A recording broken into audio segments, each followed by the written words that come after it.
Tuna, ring garlic pinakbet with lima beans. Igisa ko muna yung karne. Yung taba. Sabihin natin parang chicharon. Oil. Galing sa baboy. Papalitan ko siya ngayon ng oil. 2 cloves of garlic. Tomato. Lagyan ko muna ng konting bagoong, konting chicken powder. Lalagay ko na ang dahon ng bawang. Tuyo siya, nahugasan niyan. Binabad ko sa tubig bago ko siya biniwa-hiwa. Pinatuyo ko yan overnight. At ngayon, lalagyan ko din siya ng kanin. Nalugaluin.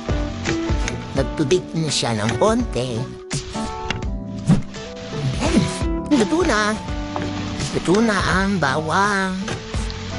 Pinakbet. Anin, pinakbet na bawang at patayin na. Men!